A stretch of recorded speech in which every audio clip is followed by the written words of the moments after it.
أعوذ بالله من الشيطان الرجيم. بسم الله الرحمن الرحيم.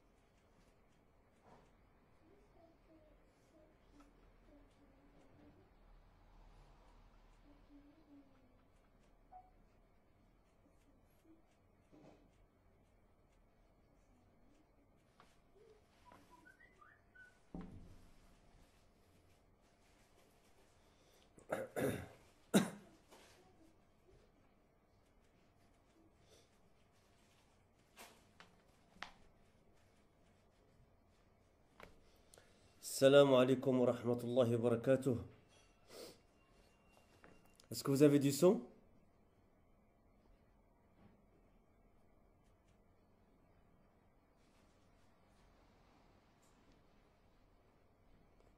C'est bon, je peux commencer?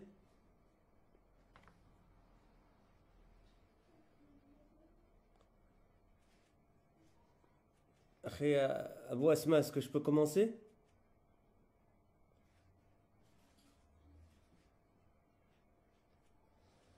إن الحمد لله نحمده ونستعينه ونستغفره ونعوذ بالله من شرور أنفسنا ومن سيئات أعمالنا من يهده الله فلا مضل له ومن يضلل فلا هادي له وأشهد أن لا إله إلا الله وحده لا شريك له وأشهد أن محمدا عبده ورسوله يا أيها الذين آمنوا اتقوا الله حق تقاته ولا تموتن إلا وأنتم مسلمون يا أيها الناس اتقوا ربكم الذي خلقكم من نفس واحدة وخلق منها زوجها وبث منهما رجالا كثيرا ونساء واتقوا الله الذي تساءلون به والأرحام إن الله كان عليكم رقيبا يا أيها الذين آمنوا اتقوا الله وقولوا قولا سديدا يصلح لكم أعمالكم ويغفر لكم ذنوبكم ومن يطع الله ورسوله فقد فاز فوزا عظيما أما بعد فإن أصدق الحديث كتاب الله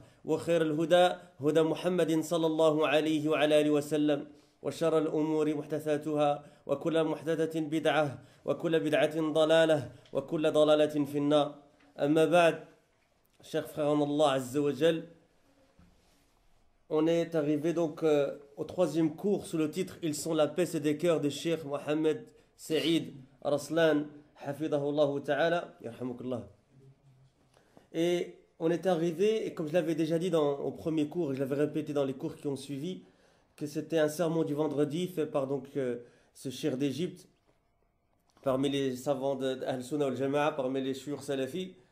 Et on est arrivé au deuxième sermon, le khutbah thaniya, où il dit le cheikh, Hafidahullah Ta'ala, فإنه في مسيرة هذا العلم الشريف علم الشريعة الذي أسسه رسول الله صلى الله عليه وآله وسلم بوحي الله على الكتاب والسنة لم يكن يوما من الدهر ملتبسا على أحد من طلاب العلم صنيع الأئمة بل كانوا بصنيعهم واعين والحقيقة ما قرروه مدركين أو ولحقيقة ما قرروه مدركين لم يخلطوا بين ترجمة الرجل وجرحه.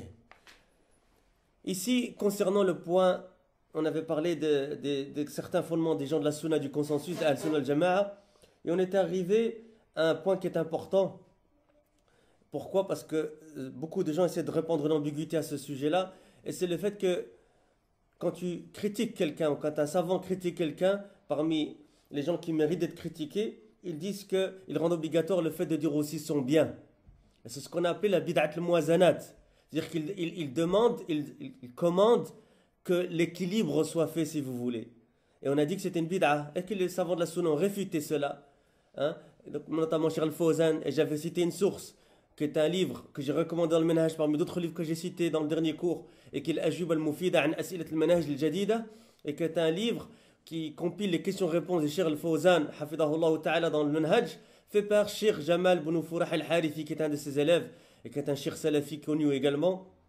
Et dans ce livre-là, page 49 à 60, il s'attache, les deux cheikhs, à réfuter cette ambiguïté-là. D'autres savants ont réfuté cette ambiguïté-là, comme Cheikh Rabi' évidemment, Hafidahullah Ta'ala, Cheikh Al-Albani et d'autres, parmi les savants de la sunna et du consensus. Et ils répandent, les gens d'innovation, une ambiguïté selon laquelle l'imam Dahabi rahimahullah et d'autres savants, lorsqu'ils faisaient la biographie de quelqu'un et qu'ils disaient son mal, eh bien ils disaient aussi son bien. Et c'est ça que parle ici Cheikh Raslan. Et il dit, très justement, il dit, sur la voie de cette noble science, la science de la législation de l'islam, que le messager d'Allah sallallahu alayhi wa sallam a basé par révélation d'Allah subhanahu wa ta'ala sur le Coran et la Sunna. Jamais les étudiants en sciences islamiques n'ont éprouvé de confusion quant au travail des imams. Mais de plus, ils sont connaisseurs de leur œuvre et comprennent sa réalité. Ils ne confondirent pas la biographie d'un homme avec le fait qu'il soit critiqué. Et on avait cité des exemples, et on va encore citer dans des exemples très concrets qui vont réfuter de manière très précise et très forte cette ambiguïté-là. Inch'Allah. Il dit le cheikh, أما كتب التراجم والتاريخ كتاريخ الإسلام والسير أعلام النبلاء والبداية والنهاية وغيرها تذكر ما للرجل وما عليه إن كان مجروحا. أما كتب الجرح والتعديل كالجرح والتعديل لابن أبي حاتم وتهذيب الكمال المزي وميزان الاعتدال الذهبي، هذه الكتب لا يذكر للمجروح فيها إلا جرحه. فرق بين ترجمة الرجل وجرحه، والخلط بين هذين الأمرين معيب. Il dit le cheikh Hafidahullah Ta'ala, les livres de biographie d'histoire comme Tarikh al-Islam et Siyar A'lam Nubala. On avait dit déjà, c'était l'imam Dahabi rahimahullah, Al-Bidaya wa Nihaya d'Ibn Kathir. Et d'autres citent ce qui est pour l'homme et ce qui est contre lui. Et ce qui est contre lui s'il a été critiqué. Tandis que les livres d'éloge et de critique, Kutub Jarh wa Ta'dil, et ça, la science de Jarh wa Ta'dil, c'est l'une des nobles sciences du hadith, dont le porteur de l'étendard est à nos jours Cheikh Rabi' bin Hadi al-Madkhali qui vit à la Mecque actuellement, Hafidahullah Ta'ala, comment on a attesté l'éminent savant du hadith, Cheikh Mohammed Nasr al-Din al-Albani rahimahullah ta'ala. Et à l'occasion, je voudrais rappeler une conversation au téléphone que j'avais eue à l'époque avec Cheikh Mohammed Abdul Wahhab al-Banna, ou en tout cas qu'on avait avec des frères de Bruxelles il y a pas mal d'années maintenant, il y a au moins 7-8 ans d'ici, rahimahullah ta'ala, ce savant qui fait d'ailleurs partie des chouurs de Cheikh Rabi' hafidahullah ta'ala. Et d'un Cheikh Mohammed Abdul Wahhab Marzouk al-Banna rahimahullah ta'ala, il avait dit qu'il n'y a aucun doute que le revivificateur de la science du Jarh wa Ta'dil à cette époque, c'est Cheikh Rabi' bin Hadi al-Madkhali, hafidahullah ta'ala. Et regardez, subhanallah, le Cheikh fait partie des chouyours et des enseignants et des professeurs de Cheikh Rabi', et il reconnaît ce fadl-là à Cheikh Rabi', hafidahullah ta'ala. Alors, même exemple que Cheikh Najmi, qui fait aussi partie des chouyours de Cheikh Rabi', hafidahullah ta'ala, il reconnaît la même chose à Cheikh Rabi', hafidahullah ta'ala, et il dit que Cheikh Najmi, rahimahullah, qui est l'ancien moufti du sud de l'Arabie Saoudite, qui est décédé il y a quelques années, rahimahullah ta'ala, et que j'ai eu l'honneur, alhamdoulilah, d'avoir eu au téléphone aussi plusieurs fois, alhamdoulilah, wa rahmatullah alayh, eh bien il avait dit la même chose, il avait dit je l'envie, de la bonne envie évidemment, et je l'envie pour sa défense de la sunna.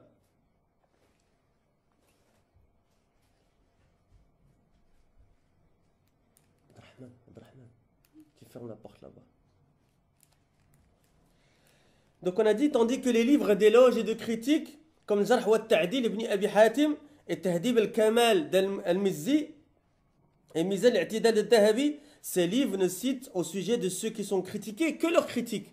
Pourquoi encore une fois? Parce qu'on fait la distinction entre le livre de biographie, où on dit les deux, on dit le mal de quelqu'un lorsqu'il est critiqué, mais on dit aussi son bien parce que c'est dans le cadre d'une biographie. Tandis que dans le Jarh wa Ta'dil, quand on critique quelqu'un, eh bien, qu'est-ce qu'on fait? On ne cite que son mal. Et le fait d'imposer dans la critique, le fait de dire son bien, est considéré par les savants de la sunna comme une bid'a, comme une innovation religieuse. Et on va donner des exemples. Parce que les gens de l'ambiguïté, ils répondent une ambiguïté selon laquelle l'imam Dahabi rahimahullah, il a dit du bien des gens dans la biographie de ces gens-là, en même temps que leur mal. Eh bien, on va réfuter cela en disant que Al-Dahabi lui-même, dans des livres de Jarh wa Ta'dil, n'a dit que leur mal lorsqu'il les a critiqués. Tandis que les livres d'éloges et de critiques comme Jarh wa Ta'dil d'Ibn Abi Hatim, retenez ces noms-là, les sont des imams de la communauté, et Tahdib al-Kamal d'Al-Muzzi, et Mizan al-I'tidal d'Al-Dhahabi, Encore une fois, regardez, une fois c'est un livre ici d'Al-Dhahabi rahimahullah, Mizan al-i'tidal. Contrairement à ce qu'il fait dans Siyar A'lam Nubala, qui est un livre de biographie des hommes. Ces livres ne citent au sujet de ceux qui sont critiqués que leurs critiques. قال الذهبي رحمه الله تعالى. Le cheikh il continue en disant, d'abord je termine ce point là, il y a une différence, et que ce soit bien clair dans vos esprits, chers frères et chers sœurs, barakallahu fikum, il y a une différence entre la biographie d'un homme et le fait qu'il soit critiqué. Et mélanger ces deux affaires différentes est une chose honteuse, le cheikh il dit, et il répète, il dit, est une chose honteuse. قال الذهبي رحمه الله في سير أعلام النبلاء في ترجمة ابن أبي دؤاد.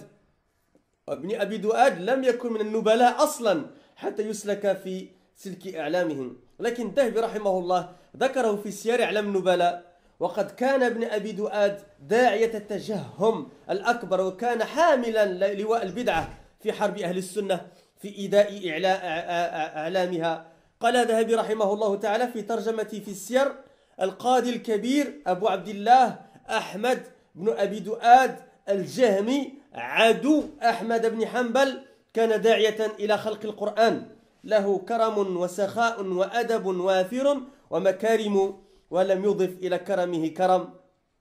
قال أبو العيناء: كان شاعرا مجيدا فصيحا بليغا. وذكر الذهبي رحمه الله بعدما جرح به. هذا كله في ترجمته: كرم وسخاء وأدب وافر وعطاء.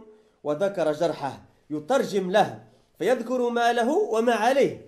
فلما ذكره في ميزان الاعتدال قال: أحمد بن أبي دؤاد القاضي جهمي بغيض هلك سنة 40 و200، سنة 40 و200 j'avais raison 40 و200 قل ما روى، لم يزل على ذلك حرفا، فجرحه جهمي بغيض وسمه بما ينبغي أن يسم به، فصار خارج إطار القبول. Alors c'est cet exemple auquel je faisais référence il y a peu pour montrer la réfutation de cette ambiguïté que certains essayent de répandre, comme quoi il faut dire le bien d'une personne lorsqu'on la critique, et il se réfère à certains livres de biographie, comme le livre de l'imam Dhahabi rahimahullah ta'ala, qui est Siyar A'lam al-Nubala. Alors écoutez cela, et essayez de retenir cela pour que vous sachiez répondre à cette ambiguïté et vous sachiez la réfuter avec précision. Hafidakumullah. Al-Dhahabi rahimahullah, qu'Allah lui fasse miséricorde, il a dit dans son livre Siyar A'lam Nubala. Et j'avais dit dans le cours précédent qu'à un moment on devait traduire ce titre-là, et vous allez comprendre pourquoi. Eh bien en français, le titre de ce livre-là de l'imam Dhahabi rahimahullah serait Les biographies des nobles de grande renommée. Les biographies de nobles de grande renommée.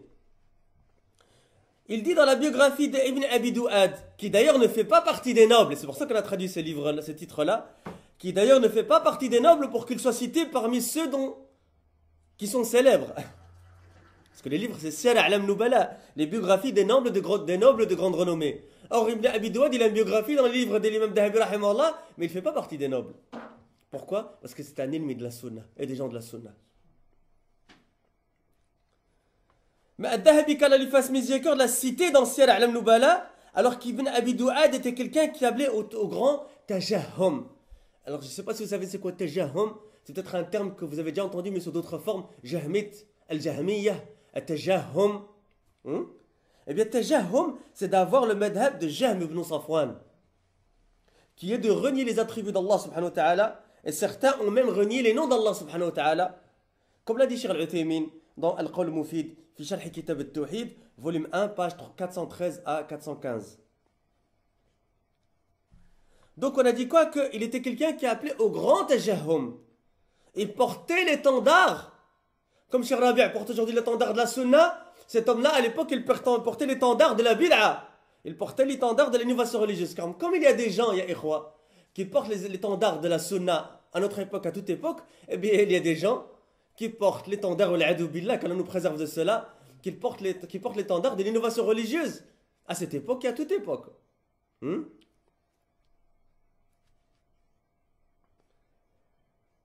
Il portait l'étendard de l'innovation religieuse dans la guerre contre les gens de la sunna et dans le fait de causer du tort à ces gens célèbres.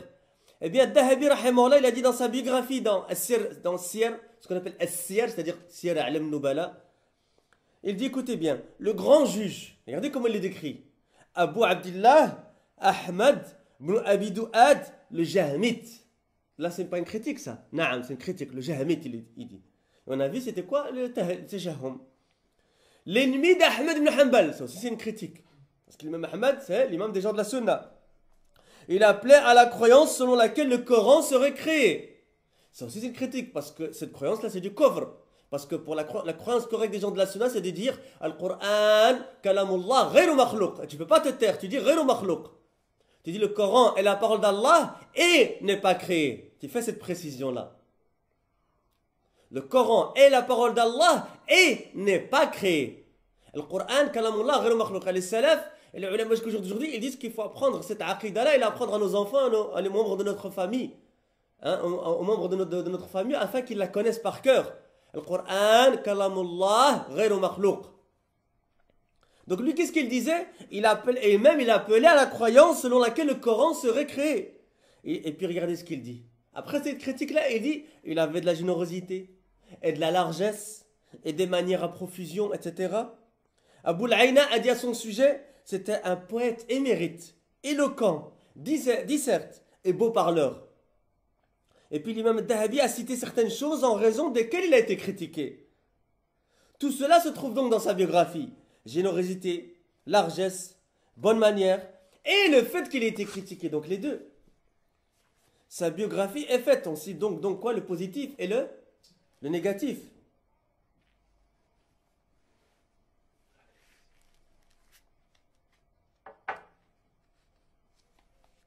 Mais lorsqu'il le cita dans Mizan al-I'tidal, c'est qui a fait qui le cite dans Mizan al-I'tidal?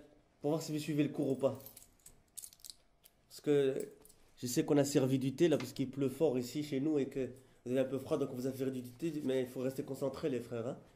Hein? Parce qu'il y a des frères qui sont ici devant moi que j'ai accueillis à la maison pour suivre le cours en direct. Alors c'est qui a fait Mizan al-I'tidal? Hein? Ben, si tu suivais le lien et le fil, c'est ce que j'ai dit, tu retrouverais facilement qui c'est. Bien sûr. On parle de l'imam Dahabi rahimahullah ici. Et lorsqu'il le cita dans Mizan al-I'tidal, il dit Ahmad ibn Abi Du'ad, le juge jahmite, détestable, mort en 240 et il a peu rapporté. Et il n'ajouta pas une lettre à cela. Il le critiqua, jahmite détestable. Il le décrit par ce dont il convenait qu'il soit décrit et donc fut exclu par cela de ceux de qui on accepte le hadith. Hein? Pourquoi? C'est la même personne ici. Donc celui qui vient te rapporter l'ambiguïté, il te dit Ya akhi fillah, comme ça là. Ya akhi fillah, tu dois dire le bien quand tu critiques quelqu'un. Regarde l'imam Dahabi, qu'est-ce qu'il a fait dans Sir A'lam Nubala? Et tu lui fais Ya akhi. L'imam Dahabi lui-même, rahimahullah, dans Mizan al-I'tidal, il n'a pas dit le bien qu'il a critiqué la même personne. Et toi, tu es confus, mais les savants de la Sunna de toute époque, les étudiants en sciences islamiques de la Sunna de toute époque, ils n'ont jamais été confus à ce niveau-là. Ils ont fait la différence entre la biographie, les livres de biographie, Kutub al-Tarajum comme on les appelle, et Kutub al-Jarh wa al-Ta'dil. Chaque fois, laissez la porte ouverte pour que les gens, ça évite...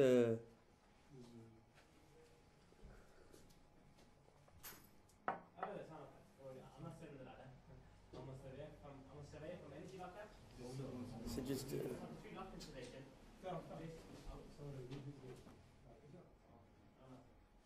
Dis-lui juste why not interested et c'est tout. Il y a un peu d'interaction ici.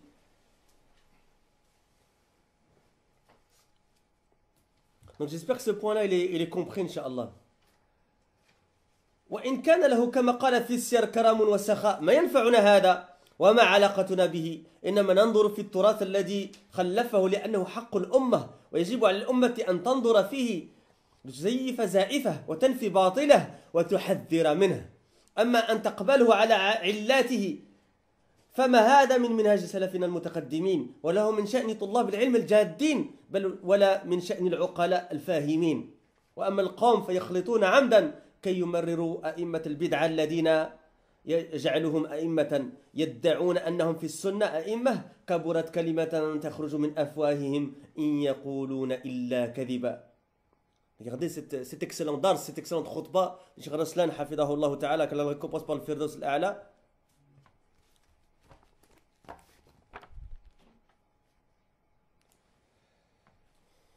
D'ailleurs, sur Twitter, j'ai vu une parole de l'imam Ahmed, de Cheikh Ahmed Bezmoul, qui dit que celui qui critique Cheikh Raslan, c'est soit un Mumayyi', soit un Haddadi. Il dit, Cheikh Raslan, hafidahullah ta'ala, et ce même s'il avait, comme c'est rapporté dans As-Siyar, une générosité et une largesse. En quoi cela nous est utile? Quel est notre rapport avec cela? Nous ne regardons donc que dans l'héritage qu'il a laissé, car c'est le droit de la communauté. Et c'est une obligation qui incombe à la communauté d'analyser afin de démontrer sa fausseté et de réfuter ce faux et mettre en garde contre lui. Que tu l'acceptes avec ce qu'il a comme défaut, cela ne fait pas partie de la méthodologie des pieux prédécesseurs, ni de la méthodologie des étudiants en sciences islamiques qui sont appliqués. Mais de plus, cela n'est pas la voie des doués de raison qui comprennent. Regardez ce qu'il a dit le cheikh ici. Ce n'est pas la voie, la méthodologie des pieux prédécesseurs.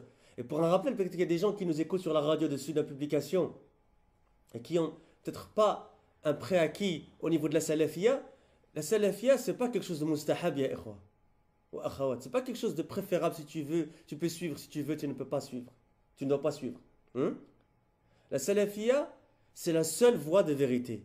C'est la voie qu'Allah subhanahu wa ta'ala, dans le Coran, et le prophète sallallahu alayhi wa sallam dans la sunna, et le consensus des sahaba nous appelle à suivre. C'est le fait de suivre nos pieux prédécesseurs salaf salih. Et comme il a dit Cheikh l'Islam Ibn Taymiyyah rahimahullah ta'ala dans Majmu' al-Fatawa, il a dit وَلَا عَيْبَ عَلَى مَنْ أَظْهَرَ مَذْهَبَ السَّلَفِ وَاعْتَزَ إِلَيْهِ بَلْ يَجِبُ قَبُولُ ذَلِكَ بِالِاتِّفَاقِ. Il n'y a aucun reproche, aucun blâme à celui qui s'affilie à la voie des salafs, des plus prédécesseurs, mais de plus, il est obligatoire, avec le consensus, l'unanimité des savants, d'accepter cela de lui. Cheikh Abdel Jabiri dit ça, c'est une preuve de l'unanimité des savants sur l'obligation de s'affilier à la salafia, au salaf salih.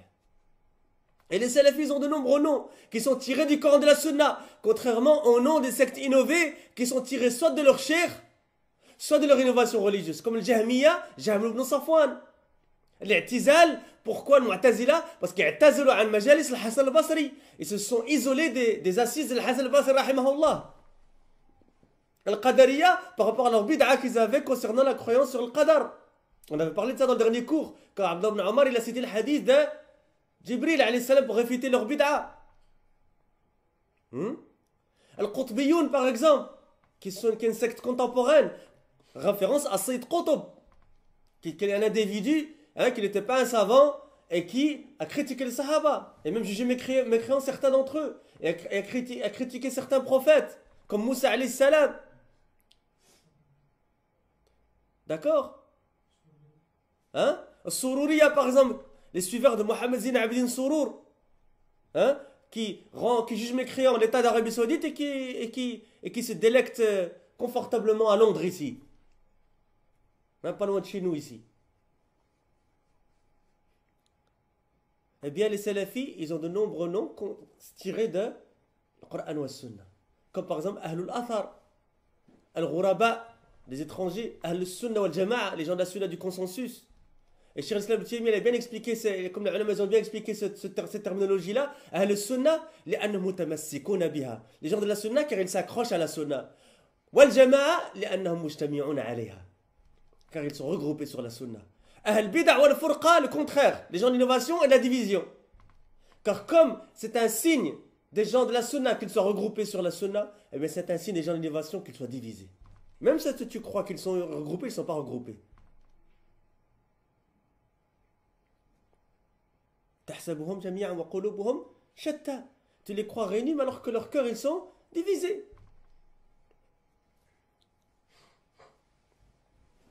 Et ici, pour les frères et les sœurs qui veulent avoir plus de détails au niveau de la salafia, on a fait une conférence il y a maintenant 2-3 ans sur la salafia, la voie du juste milieu entre l'extrémisme et le laxisme. Et évidemment, il convenait dans cette conférence-là d'expliquer c'est quoi la salafia et de montrer l'obligation de s'affilier à la salafia, et de la défendre contre les ambiguïtés qu'on entend des musulmans qui sont égarés et des non-musulmans dans la presse et autres. Et on a fait ce cours-là, il a été mis en PDF, il est en audio sur notre site spfbirmingham.com, même si je sais qu'il est en maintenance, mais Inch'Allah il sera bientôt prêt, Inch'Allah. C'est juste pour qu'il soit rénové, qu'il soit plus agréable pour les gens et qu'il soit plus accessible et plus pratique. Mais sinon, sur le site de nos frères de Furqan à Bruxelles, Central Furqan, je l'ai fait en Belgique ce cours-là. Il se trouve aussi en PDF et en audio sur le site de Central Furqan. À la Kulihal, on revient au sujet du cours. On a dit que tu l'acceptes avec ce qu'il a comme défaut, cela ne fait pas partie de la méthodologie des plus prédécesseurs, ni de la méthodologie des étudiants en sciences islamiques qui sont appliqués, mais de plus cela n'est pas la voie des doués de raison qui comprennent. Mais c'est même pas même les doués de raison n'acceptent pas cette chose-là. Ces gens-là qui répondent à cette ambiguïté-là mélangent les choses sciemment, c'est-à-dire de manière intentionnelle, afin de faire passer les imams de l'innovation religieuse dont ils ont fait des imams et de prétendre qu'ils sont des imams de la sunna. Il ne faut pas être naïf, il y a un but dans cela. Et puis le cheikh ici est un verset de Surat al-Kahf, dont la traduction du sens est « Quelle monstrueuse parole que celle qui sort de leur bouche, ce qu'ils disent n'est que mensonge ». Surat al-Kahf, verset 5. C'est ton travail, ça, de servir les frères, hein? وهذا صنيع رسول الله صلى الله عليه وسلم كما أخرج مسلم في صحيحه من رواية فاطمة بنت قيس رضي الله عنها جاءت إلى النبي صلى الله عليه وسلم تستشيره قالت يا رسول الله إن معاوية بن أبي سفيان وأبا جهم خطباني تريد أن يختار لها صلى الله عليه وسلم ورضي الله عنها فماذا قال رسول الله صلى الله عليه وسلم قال صلى الله عليه وآله وسلم أما أبو جهم فلا يضع عصاه من عن عاتقه وفيها لأهل العلم من أهل الحديث قولان قالوا إنه لا يضع عصاه عن عاتقه أي هو لا يكف عن الرحلة أبدا جواب آفاق هذا قول والثاني أنه ضراب للنساء لا يضع عصاه عن عاتقه وأما معاوية فالسعلوق لا مال له هذا كلام النبي صلى الله عليه وسلم ألم يكن في معاوية وهو كاتب الوحي بين يدي رسول الله صلى الله عليه وآله وسلم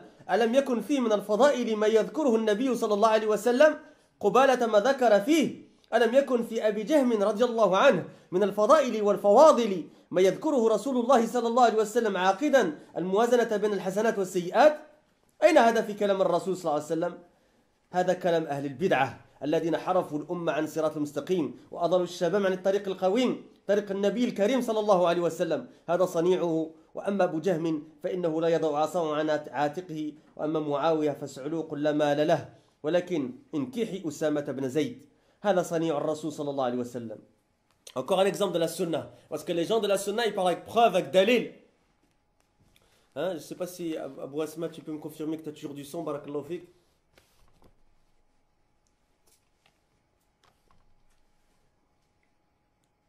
Voici l'action du messager d'Allah sallallahu alayhi wa sallam. Comme cela a été rapporté par Muslim dans son authentique, d'après la narration de Fatima ibn Qais, car elle a agré qu'elle est venue chez le prophète sallallahu alayhi wa sallam lui demander conseil. Elle dit, ô messager d'Allah, Muawiyah ibn Abi Sufyan et Abu Jahmin m'ont demandé tous deux en mariage. Elle veut donc que le messager d'Allah sallallahu alayhi wa sallam choisisse pour elle, car elle a agré. Que dit le messager d'Allah sallallahu alayhi wa sallam? Il dit quant à Abu Jahmin, et ne pose pas son bâton de son épaule. Alors le cheikh il dit, les gens de science parmi les gens du hadith ont deux avis sur qu'est-ce que ça veut dire, il ne pose pas son bâton de son épaule. Il dit qu'il ne pose pas son bâton de son épaule, cela veut dire qu'il n'arrête pas de voyager, ce qu'on appelle un grand voyageur. Cela est un avis. Le deuxième avis c'est qu'il frappe beaucoup les femmes, ne pose pas son bâton de son épaule. Quant à Muawiyah, il est pauvre et n'a pas d'argent. C'est la parole du prophète sallallahu alayhi wa sallam. Muawiyah, lui qui était le scribe de la révélation, en présence du messager d'Allah sallallahu alayhi wa sallam, n'avait-il pas des présciences que le prophète sallallahu alayhi wa sallam aurait pu citer en face de ce qu'il a dit sur lui? Comprenez ça? Hein? N'y a-t-il pas en Abu Jahm, qu'à l'agré, des présciences qu'aurait pu citer le prophète sallallahu alayhi wa sallam? Faisons alors l'équilibre entre les bons points et les mauvais points. Où se trouve cela dans la parole du messager d'Allah sallallahu alayhi wa sallam? C'est la parole des gens de l'innovation religieuse qui ont dévié la communauté du droit chemin et ont égaré les jeunes de la voie droite, la voie du noble prophète sallallahu alayhi wa sallam. Voilà ce qu'il a dit. Quant à Abu Jahm, il ne dépose pas son bâton de son dos. Et quant à Muawiyah, il est pauvre sans argent.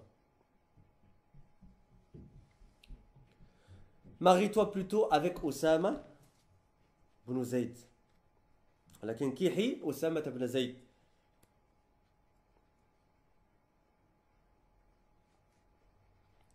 Voilà ce qu'a dit le messager d'Allah sallallahu alayhi wa sallam. Encore un autre dalil.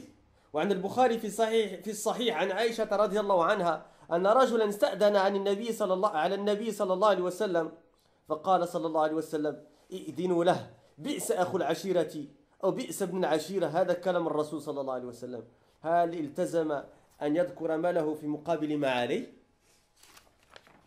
لقد ذكر الله الكفار في القرآن وحذر منهم وذكرهم بما هم له أهل وبين مآلهم ومصيرهم دنيا وآخرة وكان لهم فضائل. كانوا أهل نجدة يغيثون الملهوف وبعضهم ينصر المظلوم وكانوا يطعمون يبذلون الأموال ولهم بعض الأخلاق الصالحة مما كان قبل مما توارثوه. فهل ذكر ربنا سبحانه وتعالى جلت قدرته لهؤلاء شيئا من ذلك؟ Il donne encore d'autres preuves. Parmi les preuves qu'il cite pour réfuter cette ambiguïté des l'innovation et des ambiguïtés, et dans l'authentique d'Al-Bukhari, d'après Aïcha qu'elle a agréé, qu'un homme demanda l'autorisation de rentrer au prophète, sallallahu alayhi wa sallam, qui dit « Laissez-le entrer, quel bien mauvais compagnon de tribu il est ». Ça, c'est un hadith que je vous conseille de lire et de lire les charhs des ulama parce qu'il est plein d'enseignements. D'ailleurs, dans le hadith, pour ceux qui l'ont peut-être déjà lu ou qui ont peut-être déjà passé dessus, eh bien, qu'est-ce qu'elle a dit Aïcha, elle est étonnée de cette... parce qu'après, le professeur Hassan, il a souri à cette personne-là. Il l'a accueilli, etc. Il a dit, comment tu as dit ce que tu as dit sur lui, et après tu t'es comporté de cette manière-là avec lui. Il a dit, Inna minan nasi man yuttaqa sharruhu. Et il y a parmi les gens des gens dont on craint leur mal. C'est-à-dire qu'il s'est comporté avec lui de cette manière pour une hikmah. Et il y a une explication de ulama, hein, on ne va pas rentrer trop dans le détail, mais je suscite juste j'incite votre curiosité, je suscite pour vous une curiosité que vous alliez voir. Et c'est comme ça, comme je dis toujours dans mes cours, que le talib ilmi se construit. C'est pas en écoutant des informations et des références et en les laissant passer, comme vous pourrez écouter hein, quelque chose qu'on nous dit. Mais non, au contraire, il faut quoi? Il faut aller voir les sources, il faut aller voir les références, et c'est comme ça que tu te construis.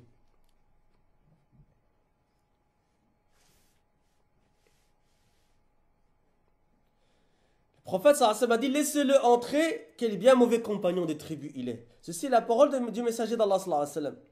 S'est-il imposé de citer ses points positifs en face de ses points négatifs? Et puis donne encore une autre preuve. Allah a cité les mécréants dans le Coran et a mis en garde contre eux et a dit à leur sujet ce qu'ils méritent et a mis en évidence leur fin et leur destination dans ce bas monde et dans l'au-delà, alors qu'ils avaient certaines préséances. Ils avaient du courage et secouraient l'opprimé, et certains aidaient celui qui avait subi une injustice et donnaient à manger et donnaient généreusement et avaient certains comportements vertueux qu'ils avaient hérités du passé. Est-ce que notre Seigneur subhanahu wa ta'ala a cité l'une de ces choses à leur sujet? Bien évidemment, la réponse est non. Encore une autre preuve, il dit, le cheikh ici. هذا رسول الله صلى الله عليه وسلم كما أخرج البخاري في الصحيح لما جاءت هند بنت عتبة رضي الله عنها فقالت يا رسول الله إن أبا سفيان رجل شحيح وإنه لا يعطيني ما يكفيني وولدي أفأخذ من ماله من غير علمه؟ فقال نعم خذي ما يكفيك ويكفي ولدك بالمعروف. لم يقل لها ولكن يا هند هو من كان شحيحا إلا أنه فيه من الخير ما فيه وفيه من الفواضل ما فيه ويعد ما له من الحسنات رضي الله عنه. هل فعل النبي شيئا من ذلك صلى الله عليه وسلم؟ إذا كان الماء مقام جرح لا تذكر حسنة وإلا أضعفت الجرح كما قال العلامة المحدث الألباني رحمه الله تعالى. هذا طريق السلف ومنهاج النبوة. عند جرح الرجل لا تذكر حسناته، عند الترجمة أذكر ما له ما عليه، ما لنا ولترجمته نحن في وصف حاله مجروحا إذ نحذر منه الأمة. Le messager d'Allah sallallahu alayhi wa sallam, comme c'est rapporté par Al-Bukhari dans son authentique, quand Hind bint Utbah, quand elle a gré lui dit, ô messager d'Allah, Abu Sufyan est certes un homme avare, c'est-à-dire qui son mari. Il ne me donne pas ce qui nous suffirait à moi et à mon fils. Puis-je prendre de son argent sans qu'il ne le sache? Il sallallahu alayhi wa sallam lui répondit, oui, prends de manière convenable ce qui vous suffit à toi et à ton fils. Il ne lui a pas dit, mais Hind, même s'il est avare, il a telle chose, et telle chose de bien, et telle préséance, elle ne s'est pas mise à citer ses bons points l'un après l'autre. Est-ce que le prophète sallallahu alayhi wa sallam a fait cela? Si la situation est une situation de critique, on ne cite pas de bons points. Car si tu fais cela, tu affaibliras la critique, comme l'a dit l'éminent savant du hadith, Al-Albani, qu'Allah lui fasse miséricorde. Voilà la voie des plus prédécesseurs et la voie prophétique. Lorsqu'un homme est critiqué, ses points positifs ne sont pas cités. Quant à la biographie, tu cites à son sujet le positif et le négatif. Quel est le lien avec sa biographie lorsque nous sommes en train de le décrire comme ayant été critiqué? Car nous mettons la communauté en garde contre lui. Ne vois-tu pas, si un homme avait la peste, et maintenant vous commencez encore mieux à comprendre le titre du cours, ils sont la peste des cœurs. Innahum ta'un al-qulub. Et regardez l'exemple qu'il va donner le cheikh ici. أرأيت لو أن رجلا به طاعون وكان جوادا كريما فارسا باسلا معطاء آمرا بالمعروف ناهيا عن المنكر فأصابه طاعون فعزلناه أن نقول لا نعزله لأن ما به من الطاعون لا يقوم بإيداء ما فيه من الفضل والخير فنطلقه في المجتمع ولا نأخذ بما قال رسولنا صلى الله عليه وسلم إذا نزل وأنتم بأرض فلا تخرجوا منها وإذا كنتم خارجها فلا تدخلوها يريد الطاعون عليه الصلاة والسلام. صاحب البدعة أشد فتكا بالمسلمين من صاحب الطاعون بهم. هذا طاعون القلوب، طاعون الأرواح، هذا مبير الآخرة، مهلك المآل، هذا الذي يحرف الناس عن الصراط المستقيم. إذا تركته في المجتمع طليقا أو بذريعة أن له حسنات وهذا الذي به لا يقوم حسناته، إذا أطلقته في المجتمع أهلكت المجتمع، وهذا كله في الأبدان، فكيف بالقلوب والأفئدة والأرواح؟ هذا في الحياة الدنيا، فكيف بالحياة الباقية الأخرى؟ Écoutez cette parole et retenez cela. Quand quelqu'un vient ici, parce que le but de cette ambiguïté-là qu'il vous sorte, c'est quoi? C'est deux catégories de personnes. Vous avez ou celui qui répond à cette ambiguïté-là parce qu'il sait et il cherche en fait à défendre les imams de la bid'a. Ou alors vous avez celui qui le suit, qui est ignorant, qui répète juste ce qu'il a entendu. Comment vous allez le répondre? Eh bien, répondez avec les preuves qu'on a citées de Sahih al-Bukhari et d'autres livres de la Sunna qu'on a cités par rapport à Hind bin Utba avec Abu Sufyan, hein? Et par rapport à qui encore d'autres? Fatima bint Qais. Quand qui est venu la demander en mariage? Muawiyah et Abu Jahm. Hein? Et le fait que Allah dans le Coran il a cité les mécréants, il n'a pas cité leurs biens. Et retenez cela aussi maintenant. Qu'est-ce qu'il dit le cheikh? Il dit, ne vois-tu pas si un homme avait la peste? Regardez la logique ici. Et qu'il est généreux, un cavalier intrépide, un bienfaiteur, qui ordonne le convenable et interdit le blâmable, mais qu'il était touché par la peste, et que nous l'avons mis à l'écart. Que nous disions alors que nous n'allons pas l'isoler, car la peste qu'il a n'affecte pas ce qu'il a comme préséance et comme bien, et que donc nous le laissions libre au sein de la société. Et que nous n'appliquions pas la parole du messager d'Allah sallallahu alayhi wa sallam, si elle, c'est-à-dire la peste, arrive à un endroit où vous vous trouvez, ne sortez pas de cet endroit. Et si vous êtes en dehors de cet endroit, n'y entrez pas. Celui qui est sur une innovation religieuse ravage encore plus les musulmans que celui qui a la peste parmi eux. Car c'est la peste des cœurs. La peste des âmes. C'est ce qui te fait perdre l'au-delà et cause la mauvaise destination. Et c'est ce qui égare les gens du droit chemin. Si tu les laisses libres au sein de la société, ou en prétextant qu'il a des points positifs, et que la peste qu'il a ne s'oppose pas à ces points positifs, si tu les laisses libres au sein de la société, tu auras ravagé la société. Et tout ceci au sujet des corps. Tout ceci est au sujet des corps. Qu'en est-il alors des cœurs et des âmes? Cela est dans cette vie d'ici-bas. Qu'en est-il alors de la vie éternelle de l'au-delà? Vous comprenez le titre maintenant? Ils sont la peste des cœurs, innahum ta'al qulub, les gens d'innovation. Ça me rappelle une parole de Cheikh Mohamed Amal Jami rahimahullah ta'ala. Vous avez vu dans les aéroports, qu'est-ce qu'il y a? Des fois quand quelqu'un est malade, et les maladies dangereuses, quand il arrive dans un pays, on le met en quarantaine. Il a dit si seulement on pouvait faire ça pour les gens qui ont des shubuhat. Parce qu'ils sont plus dangereux pour les musulmans. Hein, qu'on les mette en quarantaine à l'aéroport. Rahmatullah alayh. Regardez les gens de la sunna comment ils parlent.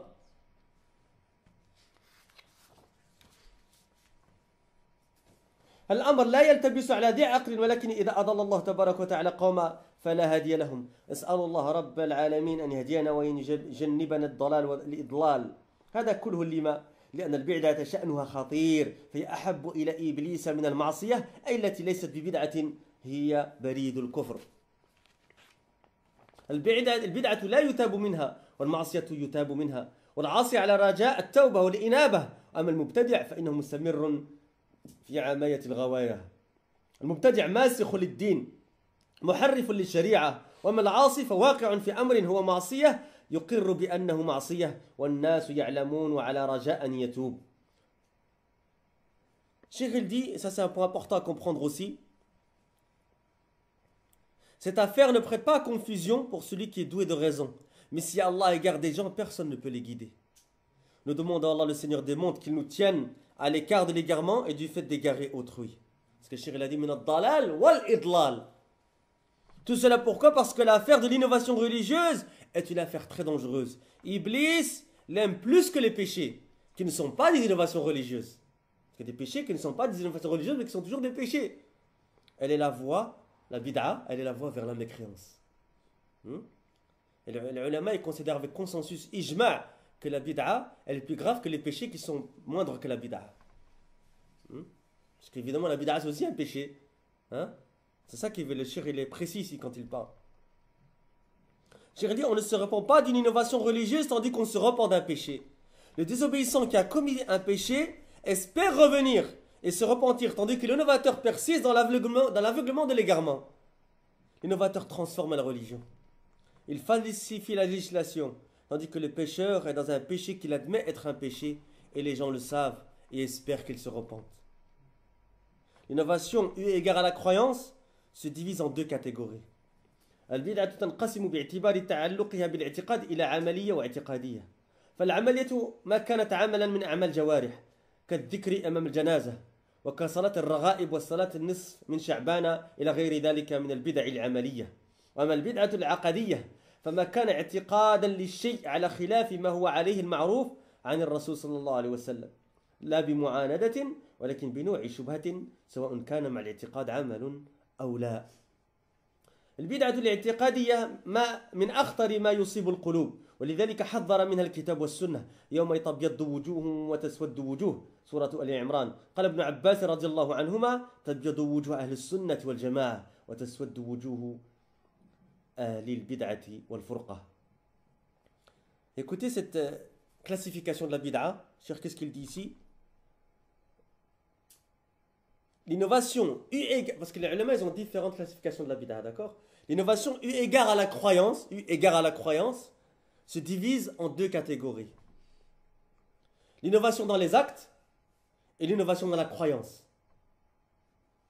Quant à l'innovation dans les actes, dans les actions, c'est celle qui est une action parmi les actions des membres, comme